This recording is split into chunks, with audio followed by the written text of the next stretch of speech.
नमस्कार दोस्तों, आज के समाज में आदर्श व्यक्तित्व का मिलना बड़ा ही मुश्किल है। हमारा भारतीय समाज परंपराओं और रीति रिवाजों से भरा पूरा है। वेद ग्रंथ उपनिषद की भरमार है। अगर हम किसी भी प्रकार से उनसे अगर एक एक गुण भी अगर सीखें तो हमारा जीवन बहुत ही आनंदमय हो सकता है एवं जीवन में आने वाली बहुत सारी परेशानियों से हम बच सकते हैं। ऐसा ही हमारा भारतीय महाकाव्य रामायण है। रामायण के नायक श्री रामचंद्र के जीवन से अगर हम कुछ सीखें तो हमारा जीवन सफल हो सकता है। अगर श्री रामचंद्र के जीवन से हम मात्र 9 चीजों सीख ले तो हमारा जीवन बहुत ही सुंदर और सुशील हो सकता है। आज हम आपको श्री रामचंद्र में विद्यमान ऐसी 9 बातों का विश्लेषण करेंगे जिनसे आपका हमारा सभी का आत्म विकास हो सके और जीवन की बहुत सारी परेशानियों से छुटकारा मिल सके। तो हम श्री रामचंद्र के 9 गुण जो हमें आत्म विकास के मार्ग की ओर अग्रसर कर सकते हैं उन्हें आपसे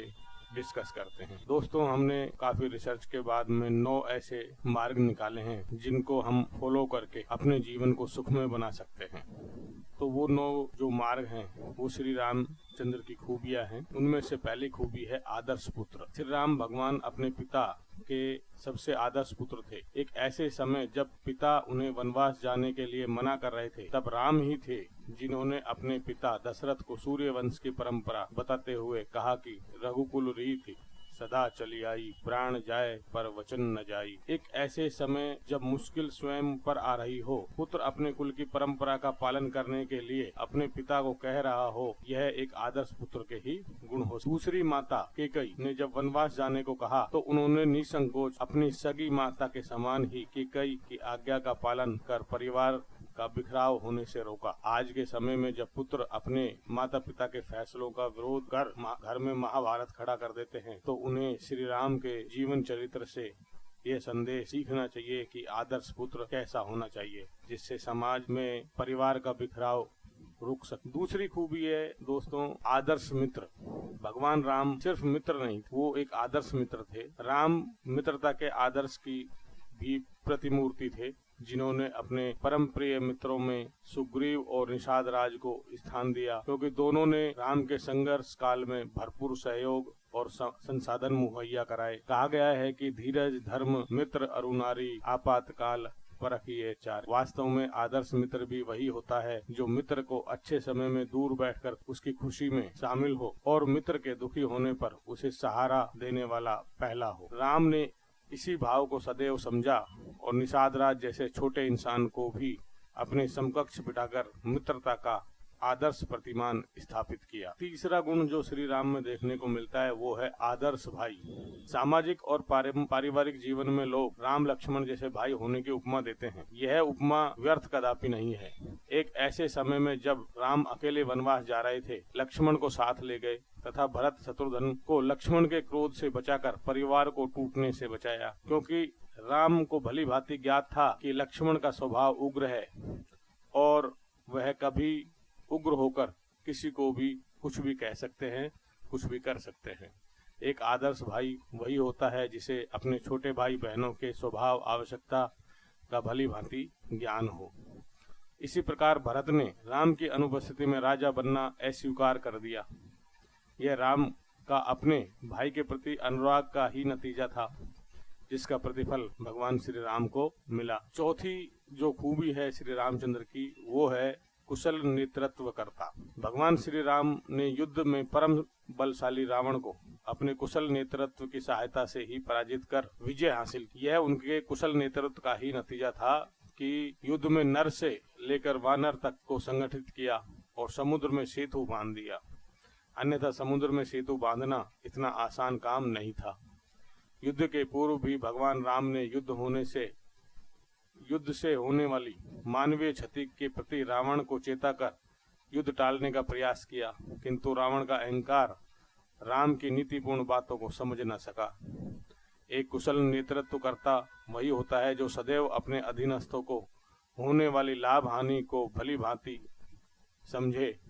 राम ने यही कार्य रावण को युद्ध से होने वाली हानि से समझाकर करना चाहा था।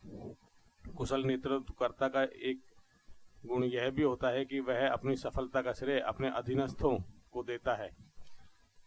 भगवान श्री राम ने यही किया। विश्वामित्र के साथ यज्ञ रक्षा के लिए राक्षसों का वध किया, लेकिन श्रेय स्वयं न लेकर गुरुओं की शिक्षा को दिया।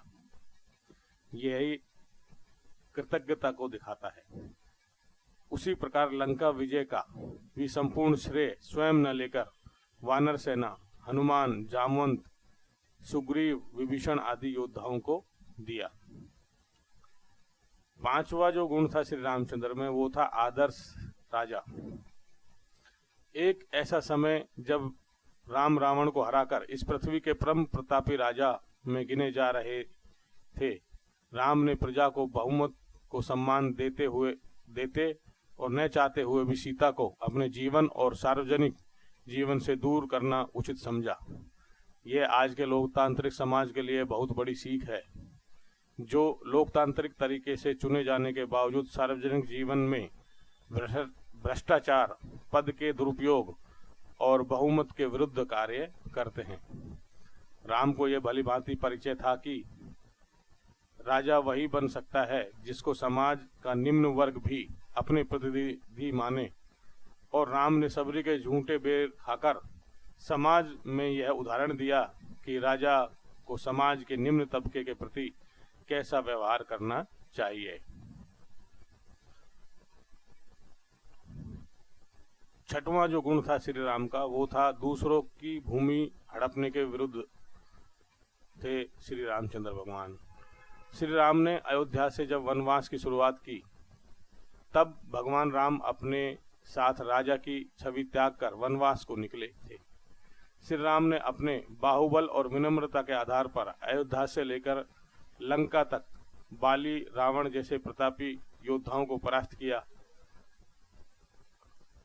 लेकिन किसी दूसरे राज्य की 1 इंच जमीन भी नहीं हड़पी। दूसरों की भूमि नहीं हड़पने का यह सिद्धांत आज के शक्तिशाली राष्ट्रों के लिए सीख है, जो येन केन प्रकारेण दूसरे राष्ट्रों की जमीन हड़पने के लिए लालायित रहते हैं। सातवां जो खूबी है श्री रामचंद्र की, वो है विनम्र स्वभाव। भगवान श्री राम विनम्रता के आदर्श प्रतिमूर्ति थे। ये बात उन्हें कई बार सिद्ध भी की है, चाहे वह विश्वामित्र से शिक्षा ग्रहण करने का काल रहा हो, सीता स्वयंवर में भगवान परशुराम से शिव का धनुष तोड़ने के बाद का संवाद हो, कैकेयी द्वारा 14 वर्ष का वनवास मांगना हो, हनुमान, सुग्रीव और विभीषण से मिलन हो, भगवान राम ने हर जगह विनम्र रहकर ही संवाद किया। भगवान राम ने न केवल सजीव बल्कि अपने वनवास काल में कई निर्जीव वस्तुओं में भी सजीव का भाव देखा और हाथ जोड़कर सीता का पता बताने की प्रार्थना की। यही बात भगवान राम को विनम्रता के प्रतीक रूप मूर्ति के रूप में स्थापित करती है। नवा जो गुण है श्री रामचंद्र का, वो है सातवां, एक विवाह के पक्षधर। भगवान श्री राम माता सीता के प्रति हमेशा वफादार रहे। ऐसे समय में जब बहु विवाह राजा के लिए बहुत ही सामान्य बात थी, उस समय भी भगवान राम ने सीता के अलावा अन्य स्त्री को पत्नी नहीं मानने का जो उदाहरण प्रस्तुत किया, वह भगवान राम के आदर्श पुरुष की श्रेणी में खड़ा करता है। अश्वमेध यज्ञ के समय अनेक लोगों ने भगवान राम को दशरथ की भी 3 पत्नियां होने का हवाला देकर विवाह करने का आग्रह किया था और कहा था कि अश्वमेध यज्ञ बिना पत्नी के संपन्न नहीं हो सकता। इस पर भगवान राम ने यही कहा कि मैं सीता के अलावा किसी दूसरी स्त्री को पत्नी नहीं स्वीकार सकता, चाहे कुछ भी हो जाए।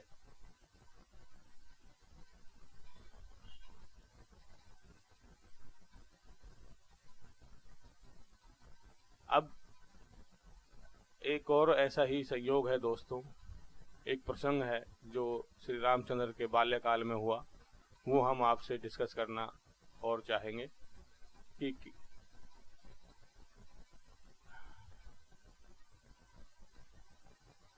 जब श्री राम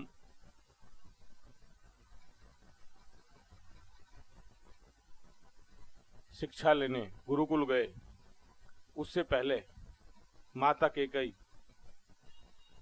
श्री राम और भरत को बाण संधान की प्राथमिक शिक्षा दे रही थी। जब उन्होंने एक घने वृक्ष की डाल पर चुपचाप बैठे हुए कपोत पर लक्ष्य साधने के लिए कहा तो भरत भावुक होते हुए अपना धनुष नीचे रख दिया और केकई माता से कहा, माँ, किसी के जीवन लेने पर यदि मेरी दक्षता निर्भर है तो मुझे दक्ष नहीं होना। मैं इस निर्दोष पक्षी को अपना लक्ष्य नहीं बना सकता। उसने क्या बिगाड़ा है जो उसे मेरे लक्ष्य की प्रवीणता के लिए अपने प्राण गंवाने पड़े। केकई बालक भरत के हृदय में चल रहे भावों को बहुत अच्छे से समझ रही थी। ये बालक बिल्कुल यथा नाम तथा गुण ही है, भावों से भरा हुआ, जिसके हृदय में प्रेम सदैव विद्यमान रहता है। तब केकई ने राम से कहा, पुत्र राम, उस कपोत पर अपना लक्ष्य साधो। राम ने क्षण भी नहीं लगाया और उस कपोत को भेद कर रख दिया। राम के सदे हुए निशाने से प्रसन्न केकई ने राम से पूछा, पुत्र, तुमने उचित अनुचित का विचार नहीं किया? तुम्हें उस पक्षी पर तनिक भी दया न आई? राम ने भोलेपन से कहा, माँ, मेरे लिए जीवन से अधिक महत्वपूर्ण मेरी माँ की आज्ञा है। उचित अनुचित का विचार करना ये माँ का काम है। माँ का संकल्प, उसकी इच्छा, उसके आदेश को पूरा करना ही मेरा लक्ष्य है। तुम मुझे सिखा भी रही हो और दिखा भी रही हो। तुम हमारी माँ ही नहीं, गुरु भी हो। यह किसी भी पुत्र का, शिष्य का कर्तव्य होना चाहिए कि वह अपने गुरु, अपनी माँ के दिखाए और सिखाए मार्ग पर निर्विकार निर्भीकता के साथ आगे बढ़े, अन्यथा गुरु का सिखाना और दिखाना सब व्यर्थ हो जाएगा।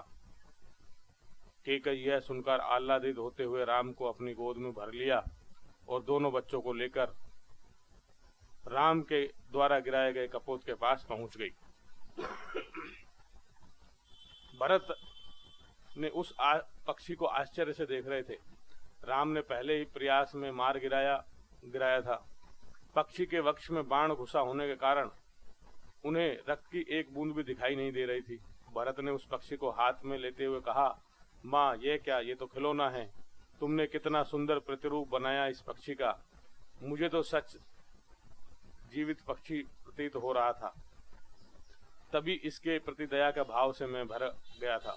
माया के वशीभूत होकर मैंने आपकी आज्ञा का उल्लंघन किया, इसके लिए क्षमा प्रार्थी हूँ। तब केकई ने बहुत ममता से कहा, पुत्रों, मैं तुम्हारी माँ हूँ। मैं तुम्हें बाण का संधान सिखाना चाहती हूँ, वध का विधान नहीं। क्योंकि लक्ष्य भेद में प्रवीण होते ही व्यक्ति स्वयं जान जाता है कि किसका वध करना आवश्यक है और कौन अवध है। किंतु स्मरण रखो, जो दिखाई देता है आवश्यक नहीं कि वह वास्तविक हो। ये भी आवश्यक नहीं जो वास्तविकता है वही तुम्हें दिखाई भी दे रही हो। कुछ जीवन संसार की मृत्यु के कारण होते हैं तो कुछ मृत्यु संसार के लिए जीवनदायी होती है। तब भरत ने बहुत नेह से पूछा, माँ, तुम्हारे इस कथन का अर्थ समझ नहीं आया। हमें कैसे पता चलेगा कि जीवन के पीछे मृत्यु है या इस मृत्यु के पीछे जीवन छुपा हुआ है? वृक्ष के नीचे शिला पर बैठी हुई केकई ने एक अन्वेषक दृष्टि राम और भरत पर डाली। उन्होंने देखा कि दोनों बच्चे धरती पर बैठे हुए धैर्य से उसके उत्तर की प्रतीक्षा कर रहे हैं। धैर्य विश्वासी चित्त का प्रमाण होता है और अधीरता अविश्वासी चित्त की चेतना। केकई को आनंद मिला कि उसके बच्चे विश्वासी चित्त वाले हैं। उन्होंने बताया था कि ऐसार में सार को ढूंढना और सार में ऐसार को अलग कर देना ही संसार है। ऐसार में सार प्रेम दृष्टि है और सार में ऐसार को अलग करना ज्ञान दृष्टि है। पुत्र भरत, तुम्हारा चित्त प्रेमी का चित्त है, क्योंकि तुम्हें मृग में भी चिन्ह में दिखाई देता है। और पुत्र राम, तुम्हारा चित्त ज्ञानी चित्त है, क्योंकि तुम्हें चिन्ह में छिपे मृग में को स्पष्ट देख लेते हो। राम ने उत्सुकता से पूछा, माँ, प्रेम और ज्ञान में क्या अंतर होता है? कैकेयी ने कहा, वही अंतर होता है पुत्र जो कली और पुष्प में होता है। अविकसित ज्ञान प्रेम कहलाता है और पूर्ण विकसित प्रेम ज्ञान कहलाता है। हर सद्गृहस्थ अपने जीवन में ज्ञान, वैराग्य, भक्ति और शक्ति चाहता है, क्योंकि संतान माता पिता की प्रवृत्ति और निवृत्ति का आधार होते हैं। इसलिए वे अपने संतानों में उनमें व्याप्त गुणों के आधार पर रखते हैं। तुम्हारी तीनों माताओं और महाराज दशरथ को इस बात की प्रसन्नता है कि हमारे सभी पुत्र यथा नाम तथा गुण हैं। भरत, तुम सभी भाइयों में श्रेष्ठ है, ज्ञान रूप है, क्योंकि उसमें शक्ति, भक्ति, वैराग्य सभी के सुसंचालन की क्षमता है। इसलिए तुम सदैव राम के मार्ग पर उसके अनुसार उसे धारण करते हुए चलना, क्योंकि ज्ञान ही होता है जो हमारी प्रवृत्तियों का सदुपयोग करते हुए हमारे निवृत्ति का हेतु होता है। ये था दोस्तों